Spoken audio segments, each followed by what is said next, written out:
Assalamualaikum warahmatullahi wabarakatuh. Salam sejahtera buat kita semua. Oke, kita lanjutkan ceritanya. Tapi seperti biasa ya, belum tekan tombol like, bantu Mimin terlebih dahulu tekan tombol like-nya.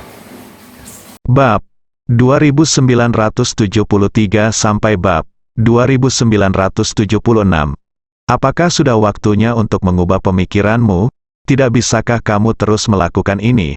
Pertama-tama lepaskan sumber daya dan jadikan Daxia kuat. Jika Daxia kuat, bukankah itu baik untuk putrimu? Benar, kamu penting. Tapi dia adalah putri Raja Yizi, dia juga harus memiliki kesadaran dedikasi dan bahkan pengorbanan. Korbankan satu orang untuk membantu seluruh Gritsia. Bukankah lebih baik? Tentu saja saya hanya metafora, itu tidak benar.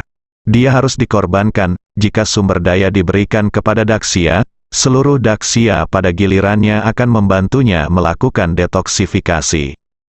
Lebih serius lagi, Anda dan putri Anda bersalah, kami semua kasihan pada Daxia. Sekelompok orang mengobrol tanpa henti. Tertawa, Ye Junlin tersenyum, omong kosong. Bagaimana bisa begitu bengkok? Penculikan moral. Ini adalah penculikan moral paling mengerikan yang pernah dia lihat. Satu demi satu, mereka menuduhnya dari tingkat tertinggi dan bahkan meminta Anda untuk memiliki semangat pengorbanan. Benar-benar menakjubkan, dokter kegelapan dan otak dewa menjadi gila. Saya hampir tidak bisa tidak bertanya kepada Ye Junlin. Apakah ini orang yang ingin Anda lindungi? Tentu saja jumlah orang ini sangat sedikit. Tian Sensui dan yang lainnya pasti tidak berpikir begitu. Ye Junlin tidak tahu berapa banyak orang yang membicarakanmu akhir-akhir ini. Pemimpin itu tiba-tiba menjentikkan jarinya. Beberapa orang maju ke depan. Tiba-tiba beberapa orang membentangkan spanduk besar. Penuh dengan kata-kata hitam pekat. Ye Junlin, ini adalah surat yang ditandatangani oleh ribuan orang. Saya harap Anda dapat menyerahkan semua sumber daya kepada Daxia dan membiarkan Daxia mendistribusikannya. Tentu saja kami akan melakukan hal yang sama dengan putrimu. Apapun yang terjadi, semakin banyak yang kita miliki, semakin besar kekuatan yang kita miliki. Mari kita cari cara untuk mendetoksifikasi putrimu bersama-sama. Spanduk ada di depan Anda. Ye Junlin menganggap itu terlalu konyol. Sebuah buku yang ditandatangani oleh ribuan orang. Mengapa tidak ditulis dengan darah ribuan orang? Bagaimana jika puluhan ribu orang mati demi melawan diri mereka sendiri? Ye Junlin, tolong perhatikan baik-baik setiap nama di dalamnya. Kamu harus merenung dan tahu apa yang kamu lakukan. Saya harap nama-nama ini dapat memperingatkan Anda, dapat membuat Anda bangun. Desak semua orang. Lihat ibumu. Ye Junlin meraung marah. Spanduk di depan saya tiba-tiba dihancurkan oleh kekuatan yang menakutkan. Itu berubah menjadi puing-puing yang tak terhitung jumlahnya mengambang di udara dan mendarat di atas orang-orang ini. Konyol, mereka semua bodoh. Saya tidak pernah menyangka Ye Junlin akan mengambil tindakan. Ye Junlin tahu apa yang dia lakukan. Apakah kamu akan mengkhianati Daxia? Apakah kamu akan meninggalkan Daxia? Apakah kamu tidak menganggap serius Daxia? Penculikan moral, teruslah memulai penculikan moral. Ye Junlin tersenyum lagi. Jadi, apa maksudmu? Untuk apa kamu di sini? Apa yang kamu inginkan secara spesifik? Tanyanya. Kalau begitu, mari kita bicara terus terang. Pertama, jika Anda tidak egois, serahkan sumber dayanya. Kami mengizinkan Anda meninggalkan sebagian untuk perawatan putri Anda. Tentu saja, yang terbaik adalah menyerahkan semua sumber daya. Kedua, lalu beritahu caranya untuk mendapatkannya. Semua sumber daya, atau sumber-sumber daya, harus dijelaskan. Ketiga, batalkan perintah hadiah dan segera hentikan. Anda tidak dapat menyia-nyiakan sumber daya lagi karena putri Anda dan memberikannya kepada musuh dan lawan kita. Kata pemimpin itu. Segera setelah itu, dia berteriak kepada semua orang, bagaimana menurut Anda? Oke, semua orang berteriak serempak. Iya.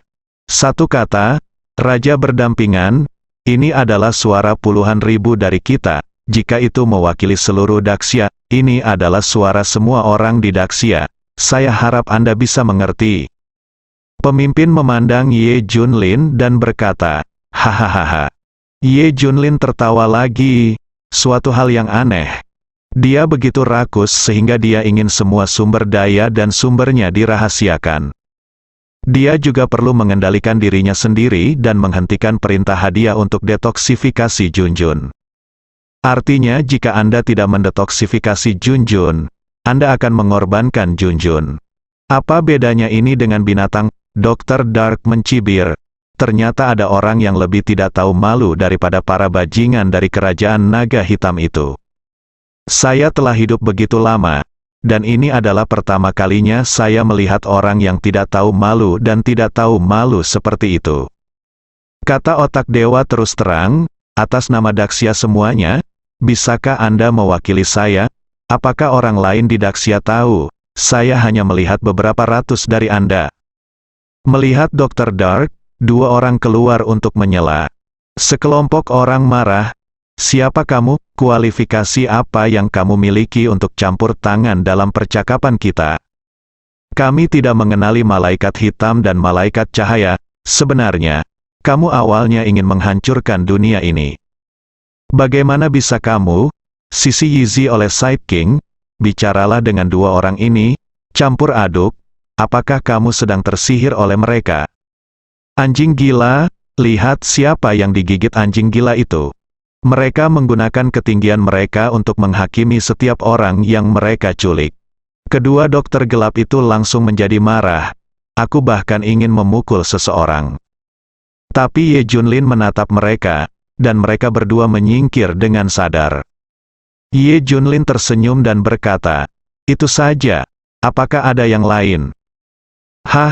Kata-kata Ye Junlin sepertinya memberi mereka harapan. Mereka mengira Ye Junlin akan setuju. Mari kita pertahankan ketiga ini dulu, saya akan menambahkan sisanya ketika saya memikirkannya. Pemimpin itu memandang Ye Junlin dan berkata sambil tersenyum, Anda masih memiliki kesadaran untuk berdiri berdampingan. Anda telah bereaksi dalam waktu yang sangat singkat, bagus sekali. Jika Anda seperti ini, kami masih mendukung Anda masih Raja Satu, kata Daxia.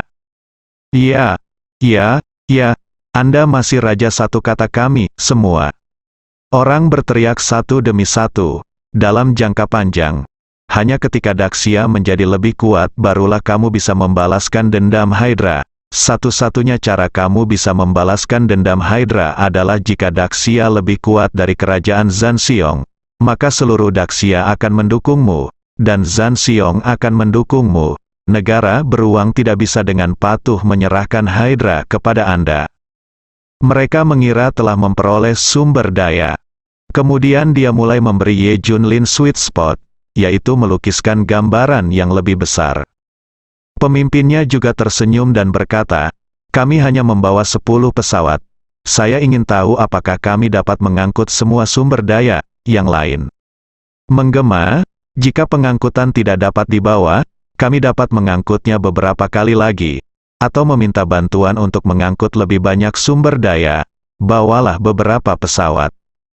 Pemimpinnya mengangguk, kalau begitu, ayo bergerak cepat, pindahkan sumber daya ke belakang dulu. Ratusan orang memandang dengan penuh semangat ke pegunungan sumber daya di belakang Ye Junlin. Akan mengisi daya, tunggu, Ye Junlin tiba-tiba berteriak. Apakah kamu akan memindahkan sumber daya ke belakangku? Ye Junlin bertanya. Semua orang mengangguk, ya. Bukankah kita akan memindahkan semua sumber daya? Apakah Anda setuju? Kapan saya setuju? Tanya Ye Junlin. Ekspresi semua orang berubah. Baru saja kamu bertanya apakah ada syarat lain. Bukankah ini kesepakatan? Semua orang bertanya dengan heran. Lalu apakah kamu mendengar apa yang aku katakan secara pribadi? Ye Junlin mengatakan ini, semua orang memasang ekspresi cemberut di wajah mereka. Ye Junlin, apa maksudmu? Apakah kamu tidak akan menyerahkan sumber daya? Apakah kamu bercanda? Kamu adalah raja segalanya. Semua orang mulai bertanya. Sumber daya ini digunakan untuk menyelamatkan putriku. Jika kamu mengambilnya, apa yang bisa aku gunakan untuk menyelamatkan putriku? Ye Junlin bertanya. Pemimpinnya memandang Ye Junlin dengan marah dan berkata, "Kamu butuh waktu lama untuk menyelamatkan putrimu, kamu tidak bisa membuang racunnya sama sekali. Kamu harus mengerti bahwa racun putrimu tidak bisa didetoksifikasi, bukankah kamu mengerti? Anda dapat terus memberi saya ini. Mendetoksifikasi putri Anda hanya membuang-buang waktu dan sumber daya. Kami tidak suka melihat putri Anda menyia-nyiakan begitu banyak sumber daya. Sejujurnya, terima saja nasib Anda, nasib putri Anda racun tidak dapat didetoksifikasi, berhentilah membuang-buang sumber daya." Ye Junlin memandangnya, dia berkata, "Saya pikir kamu membuang-buang udara ketika kamu masih hidup." Bang, begitu dia selesai berbicara, kepala pemimpin meledak. Satu pukulan, Ye Junlin meledakkan kepala pemimpin itu dengan satu pukulan. Darah berceceran di wajah hampir semua orang yang hadir. Sentuhan panas dan bau darah membangunkan mereka. Konyol, semua orang menjadi gila, sulit dipercaya. Apa yang terjadi? Sepertinya kepala seseorang meledak. Dingin, keren abis, dokter kegelapan dan otak dewa yang menekan amarah di dalam hati mereka dilepaskan pada saat ini. Sangat keren sehingga saya tidak bisa menggambarkannya dengan kata-kata. Seolah-olah merekalah yang melakukannya, mereka juga tahu gaya akting Ye Junlin, atau lebih tepatnya gaya aktingnya saat ini. Bagaimana penculikan moral seperti ini bisa menculik Ye Junlin? Dengan kata lain, Ye Junlin tidak punya moral sama sekali. Apa yang kamu culik? Bahkan cara terbaik untuk menyelesaikan situasi penculikan moral ini adalah dengan menggunakan kekerasan. Aku akan membunuhmu. Kenapa kamu tidak turun dan berunding dengan penguasa neraka? Apakah Anda akan masuk neraka karena penculikan moral? Marah, sangat marah. Ye Junlin tidak menyangka kelompok orang ini akan bertindak sejauh ini. Mengingat mereka berasal dari Daxia, dia berulang kali menoleransinya. Sekalipun moralnya diculik, dia tetap tidak marah. Jika mereka tidak datang dari Daxia, Ye Junlin pasti sudah membunuh mereka semua sejak lama. Namun sekelompok orang ini mengintensifkan upaya mereka, dan akhirnya memintanya untuk berhenti merawat putrinya dan menyerahkan semua sumber dayanya. Dia bahkan mengatakan bahwa mendetoksifikasi putrinya akan sia-sia. Ini menyentuh intisari Ye Junlin.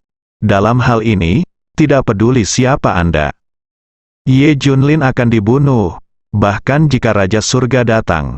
Siapapun yang menghalangi detoksifikasi putrinya akan mati. Diam dan diam, 1 menit penuh berlalu. Semua orang di depan mereka bereaksi satu persatu. Ye Junlin, aku tahu kamu melakukannya. 7 atau 8 orang berturut-turut bertanya pada Ye Junlin apa yang dia lakukan.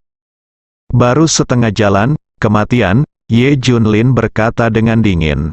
Dan ke-7 atau 8 orang itu meledak dan berubah menjadi awan kabut darah. Mati rasa, sekarang semua orang mati rasa. Setiap orang yang baru saja bereaksi disiram kabut darah lagi. Apakah ada orang lain yang ingin memanfaatkan sumber dayaku? Ye Junlin memandang kerumunan dan bertanya. Semua orang tampak membeku. Tenggorokanku bergerak, tapi tidak ada suara yang keluar. Apakah masih ada yang ingin putriku berhenti berobat? Ye Junlin terus bertanya. Masih ada keheningan dan tidak ada yang menjawab. Egois, siapa orang egois itu? Kamu terus mengatakan bahwa kamu semua benar. Bagaimana kalau kamu terus mengatakan bahwa kamu adalah orang-orang Daxia? Biarkan aku menggunakan sumber dayaku untuk melindungi semua orang di Daxia. Putriku warga negara Daxia, Anda lebih suka membiarkan dia berhenti berobat dan melihatnya mati. Tetapi Anda juga ingin mengambil sumber daya saya. Saat ini, dia bukan lagi warga negara Daxia. Dia tidak membutuhkan perlindungan.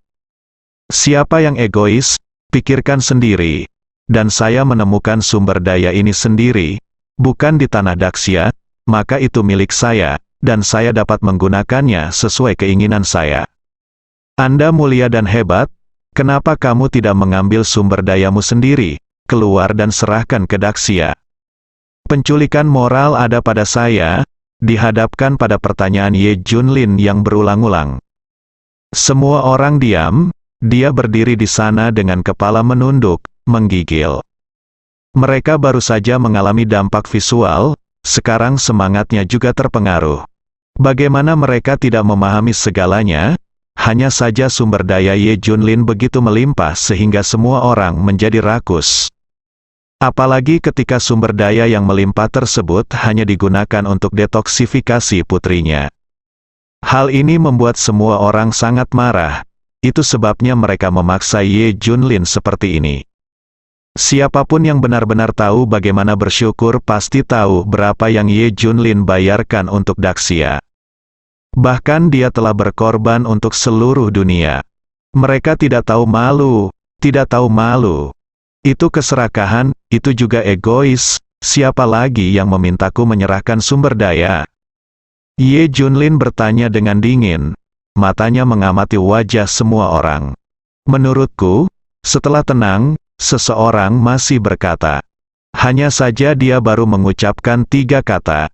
Ye Junlin mengambil tindakan. Pukul dia dengan 1 pukulan, darah berceceran lagi. Aku tidak ingin kamu memikirkannya. Aku hanya ingin mendengarnya. Ye Junlin berkata dengan dingin. Orang-orang yang bereaksi segera berteriak.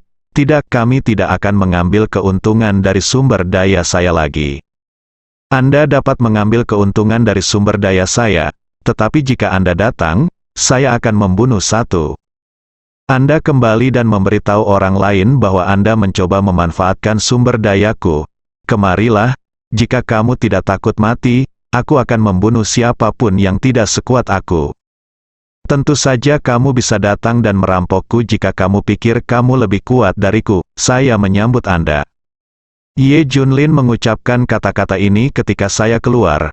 Ratusan orang di depan saya sangat ketakutan hingga mereka semua kencing di celana. Mereka juga memahami bahwa mereka telah melakukan kejahatan keji di depan Ye Junlin. Dia benar-benar tahu cara membunuh. Segera, sekelompok orang lari dengan putus asa. Semua orang takut jika terlambat, Ye Junlin akan menyesalinya. Tuan Ye, jangan marah, saya benar-benar tidak menyangka bajingan yang tidak tahu malu seperti itu. Dr. Dark dan yang lainnya menghiburnya. Terkadang perkataan orang biasalah yang paling menyakitkan. Tidak masalah, di mana-mana sama saja, ada yang baik dan ada yang buruk. Mendengar ini, otak Tuhan menggema. Itu benar, banyak dari mereka masih menolak untuk mengubah cara mereka, seperti orang-orang sekarang. Mungkin ada jadilah beberapa orang yang bukan hanya tidak bertobat, tapi menjadi semakin marah. Aku benci kamu. Tidak masalah, selama kamu tidak bersikap jahat di hadapanku. Tapi siapapun yang menjadi jahat di depanku, aku akan membunuh. Setelah meninggalkan 1 kalimat, Ye Junlin berbalik dan pergi. Melihat punggung Ye Junlin, otak dewa dan dokter kegelapan saling berpandangan. Keberanian macam apa ini? Keyakinan mutlak pada kekuatan Anda sendiri. Selama Anda cukup kuat, Anda tidak perlu mengikuti aturan apapun di dunia ini. Berbahagialah dan riang, ikuti kata hatimu, saya bisa melakukan apapun yang saya mau. Sederhananya, jika aku ingin membunuhmu, aku akan membunuhmu, tidak diperlukan alasan. Inilah yang membuat mereka iri, terlebih lagi, banyak orang kini mengincar Ye Junlin. Persis seperti yang Tuhan harapkan, banyak orang di kelompok ini yang bertobat, namun ada juga yang tidak bertobat dan malah semakin membenci Ye Junlin. Setelah kembali ke Daxia, saya menceritakan kisahnya lagi. Tidak perlu menambahkan minyak atau cuka. Banyak orang yang mengira Ye Junlin egois, langsung marah. Segala macam ejekan dan hinaan terhadap Ye Junlin.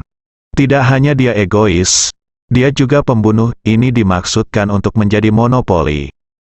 Sumber daya ini seharusnya menjadi milik Daxia. Ini memungkinkan Ye Junlin menelan semuanya sendiri. Orang-orang ini menggambarkan Ye Junlin sebagai orang yang keji. Ye Junlin, yang tidak bisa mendengarnya, tidak menganggapnya serius. Selama Anda tidak menghampirinya dan mengatakannya. Untuk saat ini, dia tidak peduli untuk membuat masalah dengan orang-orang ini. Setelah dia mendetoksifikasi Junjun, dia mungkin akan datang ke rumah Anda satu persatu. Setelah mengamati selama beberapa hari, Ye Junlin menemukan bahwa lapisan es benar-benar dapat membekukan racun dalam waktu singkat. Tapi dia juga mengerti bahwa racun ini terlalu berlebihan. Belum lagi terlalu licik, kemampuan adaptasinya juga menakutkan. Tidak butuh waktu lama bagi mereka untuk terbiasa dengan lapisan es. Maka itu tidak akan berpengaruh padanya. Kita masih perlu terus mencari cara dan obat ajaib. Jiao Tianyu dan 80 orang lainnya sedang mencari divisi penekan iblis, yang menurutnya memiliki harapan besar. Paruh kedua Poison Klasik juga ada di divisi penekan iblis. Ini menyimpan begitu banyak harapan, tapi aku tidak pernah tahu. Hal ini membuat batu besar di hatinya masih belum bisa jatuh. Jika ini terus berlanjut, efek perintah hadiah akan semakin lemah. Karena saya sudah mencoba semua yang perlu dicoba. Semua obat ajaib yang seharusnya digunakan telah digunakan. Segala macam orang aneh dan asing juga pernah dikunjungi oleh Junjun. Tidak ada yang bisa dilakukan, maka harapannya akan semakin tipis di masa depan. Inilah situasi yang paling tidak ingin dilihat Ye Junlin. Sejujurnya, dia sedikit cemas, hampir sampai pada titik di mana dia harus segera mencari pertolongan medis, di mana harapan Junjun bersambung.